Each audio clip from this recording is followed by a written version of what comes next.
आज पूरे देश के अंदर इस तरीके के धरने प्रदर्शन आयोजित किए जा रहे हैं। हमारी जो CITU की राष्ट्रीय जनरल काउंसिल है, कलकत्ता में जो बैठक हुई थी उसमें इस बात का आह्वान किया था कि ठेका मजदूरों, आउटसोर्स कर्मचारियों, फिक्स टर्म मजदूरों, multitask worker, casual worker, multipurpose worker, इस तरीके का जो अस्थायी तौर पर काम करते हैं या ठेके पर काम करते हैं, आउटसोर्स में काम करते हैं, इनकी मांगों को लेकर 1 महीने का पूरा एक अभियान पूरे देश में चलाया गया था और इनकी मांगों को प्रमुखता से उठाया गया क्योंकि आज जो सार्वजनिक क्षेत्र है, सरकारी कंपनियां हैं या सरकारी सेवाएं हैं या निजी क्षेत्र है, उसमें आज ठेका मजदूरों की, आउटसोर्स मजदूरों की संख्या जो रेगुलर वर्कर हैं उनसे भी ज़्यादा हो गई है।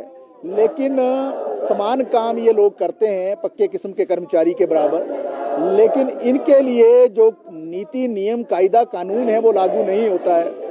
वर्ष 2016 में 26 अक्टूबर को माननीय सुप्रीम कोर्ट ने एक निर्णय दिया था कि समान काम का समान वेतन दिया जाए, तो सुप्रीम कोर्ट का ऑर्डर आज 8 साल के बाद भी लागू नहीं हो पाया और वही काम ये लोग करते हैं जो रेगुलर कर्मचारी करते हैं, तो सुप्रीम कोर्ट का ऑर्डर ये लागू होना चाहिए था।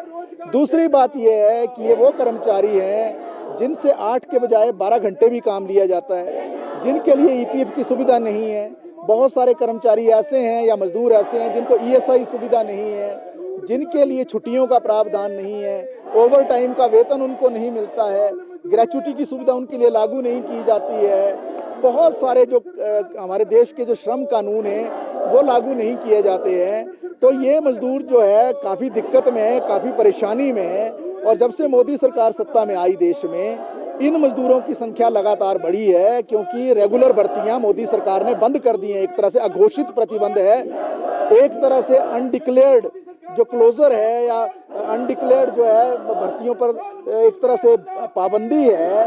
तो हम ये कहना चाहते हैं कि ये जो केंद्र सरकार की नीति है, जहां रेगुलर कर्मचारी ना लगाकर ठेके पर कर्मचारी लगाने, आउटसोर्स पर कर्मचारी लगाने, ये ठीक नहीं है। हिमाचल प्रदेश का अगर जिक्र किया जाए, 30,000 के करीब आउटसोर्स कर्मचारी काम कर रहे हैं सरकार के पास, और जो केंद्र सरकार के अधीन विभाग हैं हिमाचल के अंदर, जो उनकी ब्रांचेज हैं या उनके दफ्तर हैं, उसमें भी हज़ारों की संख्या में कर्मचारी हैं।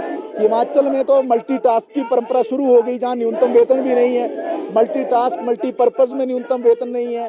बॉर्डर रोड ऑर्गेनाइजेशन जैसी जगहों में तो कैजुअल वर्कर है, उनके लिए सुविधाएं नहीं हैं। तो हिमाचल सरकार, जो पुरानी सरकार थी भारतीय जनता पार्टी की, उसने भी इन कर्मचारियों को, इन मजदूरों को ठगा, इनके लिए नीति बनाने की बात की, नहीं बनाई।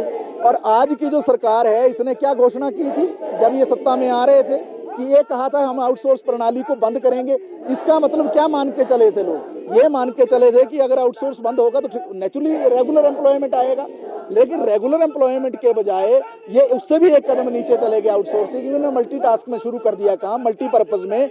कम से कम आउटसोर्स में न्यूनतम वेतन तो मिलता है, मल्टीटास्क और मल्टीपर्पज़ तो 4500 से लेकर 6000 रुपये में रखे जा रहे हैं, आधे रेट पर रखे जा रहे हैं। इन सारी मांगों को लेकर आज पूरे प्रदेश के अंदर जगह जगह धरने प्रदर्शन हुए हैं, पूरे देश में धरने प्रदर्शन हुए हैं, ब्लॉक और जिला हेडक्वार्टर्स पर धरने प्रदर्शन हुए हैं। हम यही कहना चाहते हैं केंद्र सरकार से और प्रदेश सरकार से कि आपको अब वक्त आ गया है जब इन कर्मचारियों के लिए नीति बनानी पड़ेगी। आउटसोर्स कर्मियों के लिए ठोस नीति का निर्माण करके इनको रेगुलराइजेशन की तरफ ले जाना पड़ेगा। कैजुअल, मल्टीटास्क, मल्टीपर्पज़ या जो ठेका प्रथा है या फिक्स टर्म है, उस पर अंकुश लगाने की ज़रूरत है और रेगुलर किस्म का रोजगार जो है देने की आवश्यकता है, क्योंकि ज़्यादातर संख्या अब इन मजदूरों की है विभागों के अंदर। और बड़ी बात यह है क्योंकि भर्तियां जब नहीं हो रही हैं, तो ये जो ठेका और आउटसोर्स पर कर्मचारी हैं, एक एक कर्मचारी 4-4 लोगों का काम कर रहा है, तो बहुत भयंकर शोषण है। इसलिए जो है इस तरीके के धरने प्रदर्शन हमने सब जगह किए हैं और DC ऑफिस शिमला में भी किए हैं।